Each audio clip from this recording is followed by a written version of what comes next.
Welcome to Warhammer 40k lore in the Bible, where I pull from Warhammer 40k lore to help explain biblical lore. And today we're going over Nurgle, and on the biblical side of things, the spirit of infirmity. Also guys, check out my Warhammer 40k lore in the Bible shorts. It's more of a narrative experience, so if that's what you like, check out my short section on my watch page.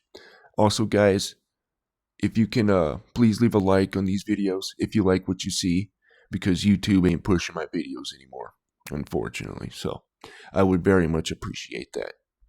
Alright. Nurgle, also known as the Plague Lord, Grandfather Nurgle, Father Nurgle, Papa Nurgle, and the Plague God, the Lord of Pestilence. By the way, take the wikis with a grain of salt, guys, okay? Anyways. The Lord of Pestilence, the Fly Lord, Plague Father, the Great Corrupter, the Master of Plague and Pestilence, and the Lord of Decay.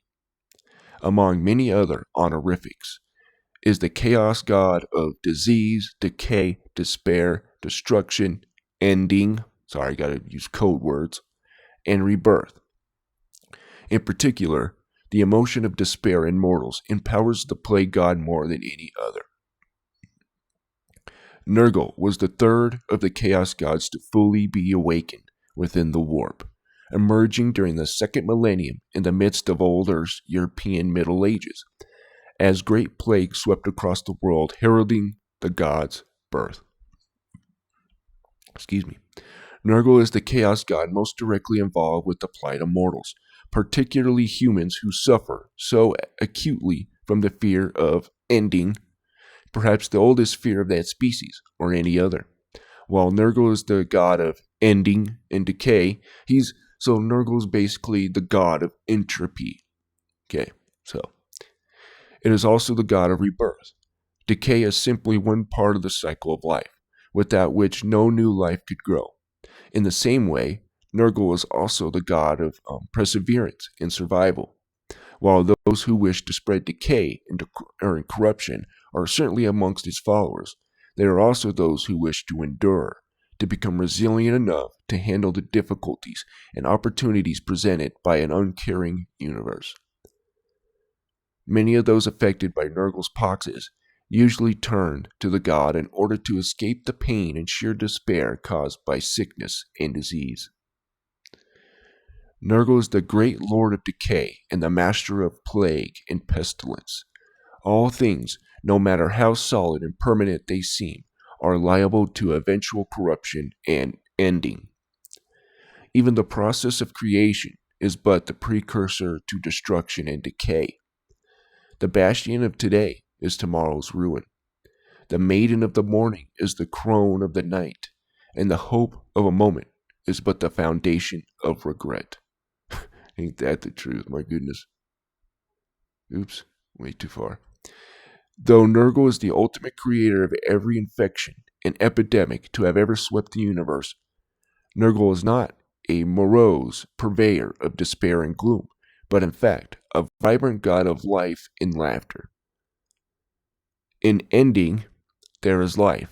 Upon the decay of living, untold numbers of bacteria, viruses, insects, and other carrion feeders thrive.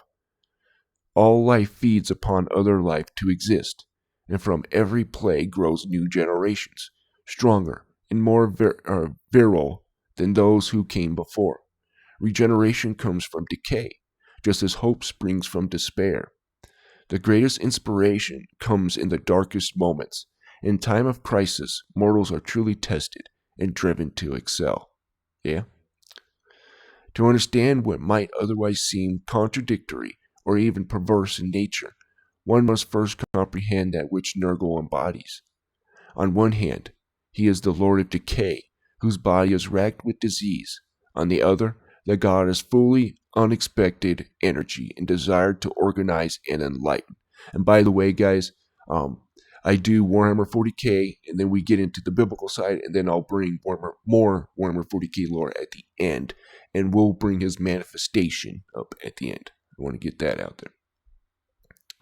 Okay, the citizens of the Imperium know full well that their lives will end one day, and that many of their numbers will live with disease or other torments in the meantime. Yet they drive this knowledge deep into the corners of their minds and bury it with dreams and ceaseless activity. Nurgle is the embodiment of the knowledge of mortality and the unconscious response of all sentient beings to the knowledge of their own ending.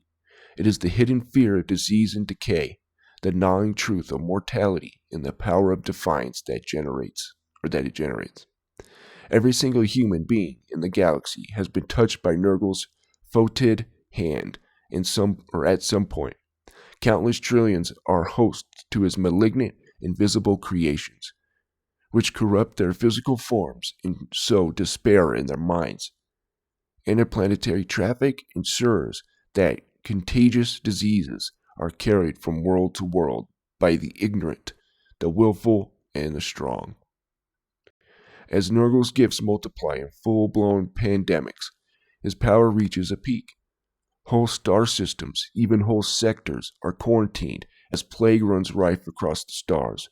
Proud civilizations wither away even as Grandfather Nurgle conjures obscene new life from their remains. Wherever there are plague pits and mass graves, the rotting splendor of Nurgle shines through. Okay. Despite his consistent generosity, only an enlightened few truly embrace Nurgle's greatness among humans and aliens. Yet the god's worshippers exist in numbers enough to ensure his demon servants access to the material dimension wherever plague abounds. This is just as well for all the Chaos Gods. It is Nurgle who most appreciates the personal touch. Nurgle's sacred number is 7. His colors are those that rot and ruin, waste and vomit, mucus and pus. The plague god is represented by the colors of green and brown, generally the most putrid variations of each. Nurgle also embodies the will of mankind and other intelligent species to struggle on no matter what opposes it, albeit perversely.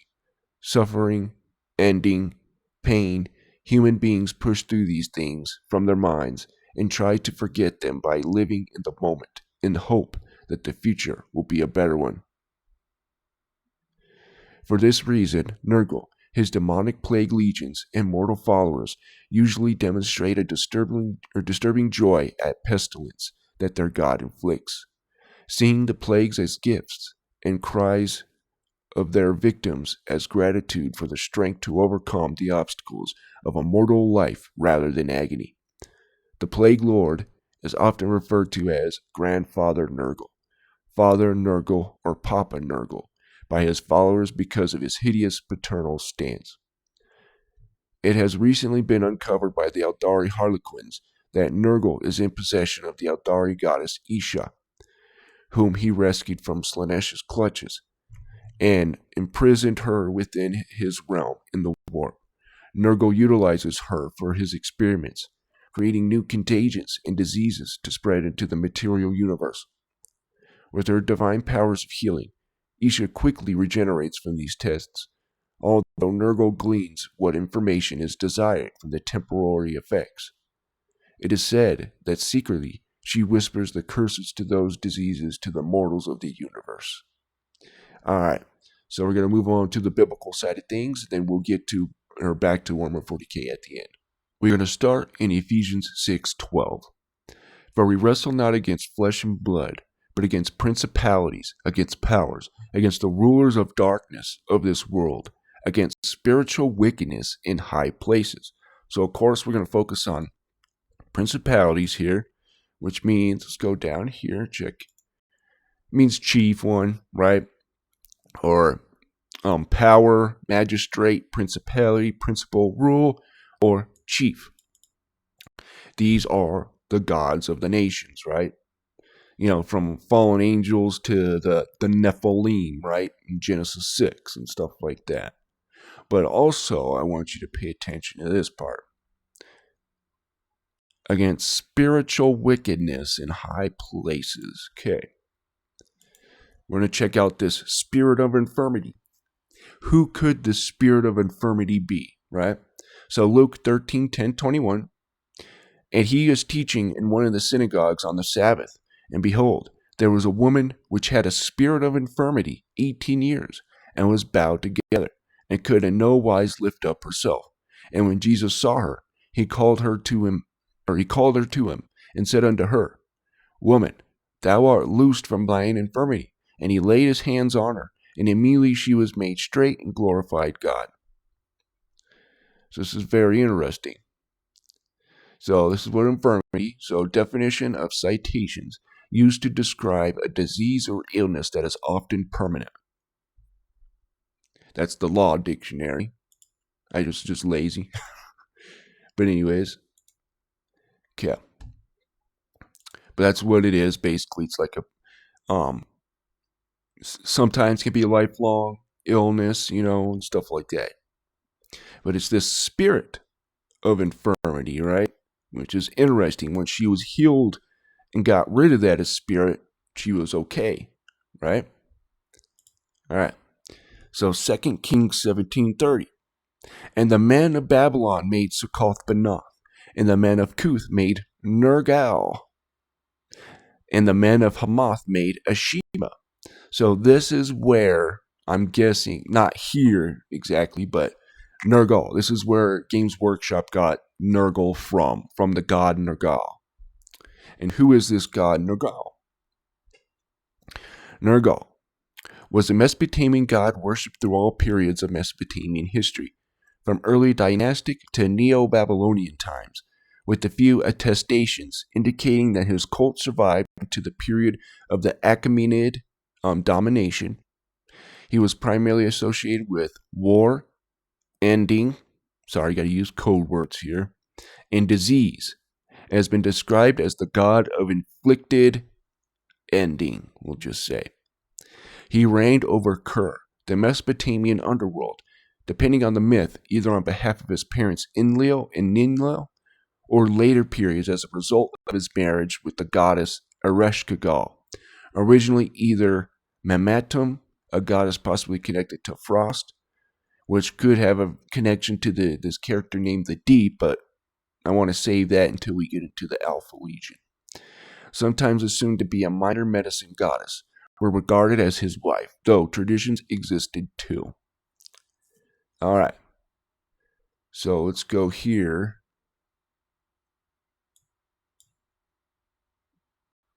So now there's 2 Beelzebubs mentioned in the Bible, right? Let's go here. The one in the New Testament is Satan, okay? But this guy here is actually, in my opinion, could very well be Nurgle. He's called Beelzebub, the Lord of the Flies, right? That's what Beelzebub means. And real quick, let me bring up the New Testament.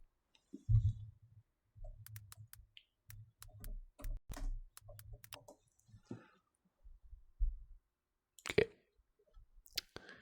So Matthew 12:27-29.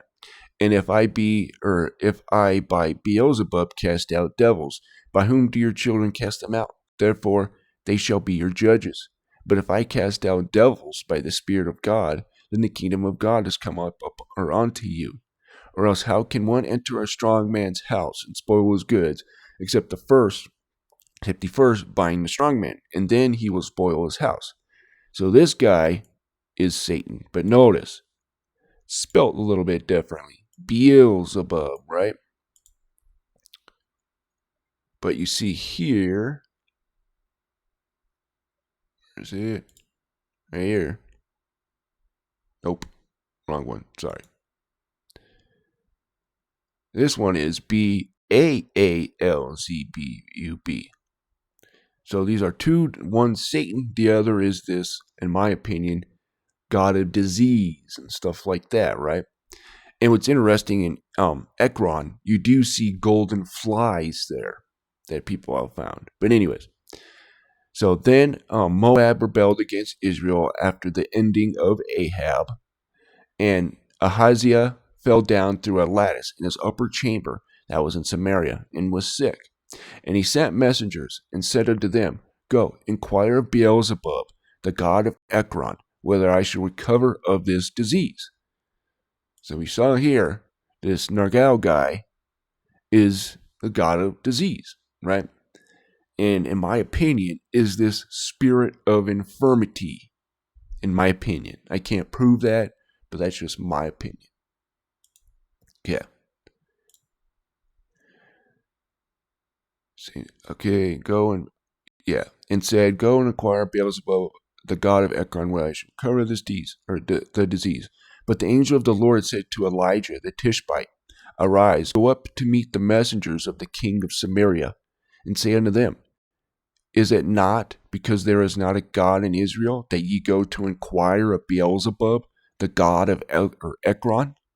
Now therefore thus saith the Lord, thou shalt not come down from that bed which thou art gone up, but shalt surely be ended. And Elijah departed.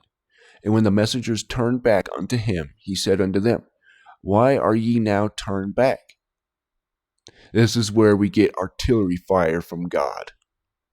And they said unto him, there came a man up to meet us, and said unto us, go, turn again unto the king that sent you, and say unto him, thus saith the Lord, is it not because there is not a God in Israel that thou sendest to inquire of Beelzebub, the god of Ekron? Therefore thou shalt not come down from that bed which thou art gone up, and shall surely be ended. So Beelzebub, real quick, so we can see that. Where is it? Ball of flies, Lord of the flies, a Philistine god,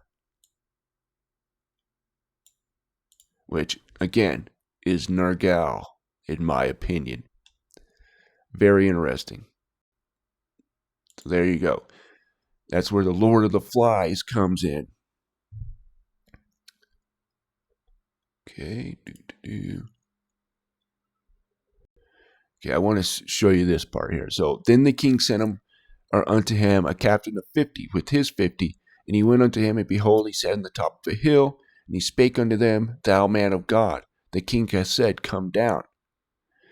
And Elijah answered and said to the captain of 50, if I be a man of God, then let fire come down from heaven and consume thee and thy 50. And there came down fire from heaven and consumed him and his 50. And this is that artillery fire from God. So I always thought that was very interesting. Okay. Now, there's something else that I wanted to bring.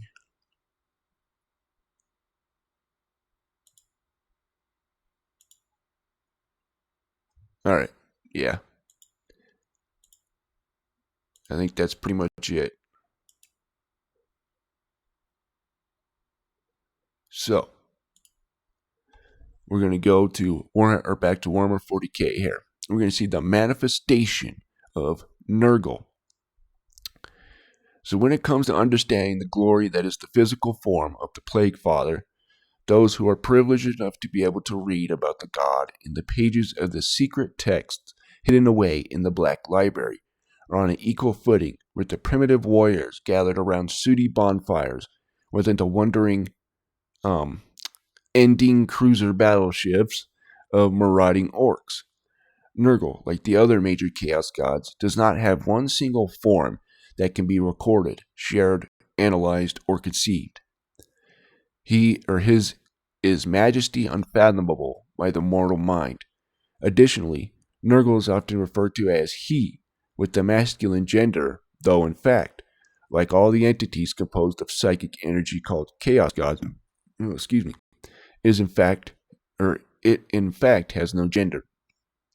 Still, one were to delve into the comparative histories and galaxy-wide myths associated with Nurgle, certain commonalities would present themselves, whereas other gods within the realm of chaos are associated with dozens, even hundreds of depictions.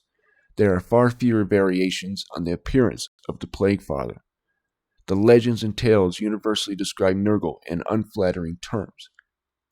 He is said to be an immense, bloated humanoid, his body swollen with putrefaction. His skin is shown as leathery and necrotic, his surface pocketed with running sores, swelling buboes, and oozing wounds. Eternal organs bulging with decay spilled through the splits in the ruptured skin to hang like bunches of scrofulous grapes around his vast girth. He has a vast mound of rotting flesh, with open sores and gaping wounds in which his lesser demonic minions, like Nurglings, cavort and frolic, bursting forth from his pustulous suckling upon their dripping foulness. Ugh, yuck, yummy. Weeping pustules ooze filth, and his bowels constantly issue forth putrescent waste. His sickening pus-covered form is accompanied by an enveloping cloud of buzzing flies. Beneath his fingernails, maggots and other carrion feeders lay eggs around which develop cysts that periodically burst open and spew their rancid payloads. Psychic maggots, man. Yay. Perhaps the tales are correct. Perhaps they are not. It does not matter, though, because whatever it dwells within the mansion at the center of the Garden of Nurgle, there can be, and by the way, Garden of Nurgle is his place in chaos. Okay? So, there's that. And the joy in which he goes about his work, infectious. Even if none of the if the insanity-inspired stories of Nurgle can be counted on to be perfectly accurate, the similarities among them are too hard to dismiss, and those similarities extend beyond the gut-churning descriptions of his open sores, exposed intestines, and stupefying stench. Rot and decay are part of Nurgle's nature, but so it seems are jocularity and enthusiasm, such is the paradox of Nurgle. All right, guys, we're going to wind this down here. I want to thank everybody who liked the video. If you disliked the video, thank you for at least giving me a chance. And if you're looking for a jitterless energy drink, check out Dubby Energy Drinks. I have a link in the description. You'll get 10% off every time you use that. So, and you'll be helping out the channel. So I very much appreciate everybody who's used that link. Thank you very much. Anyways, guys, you guys have a wonderful day.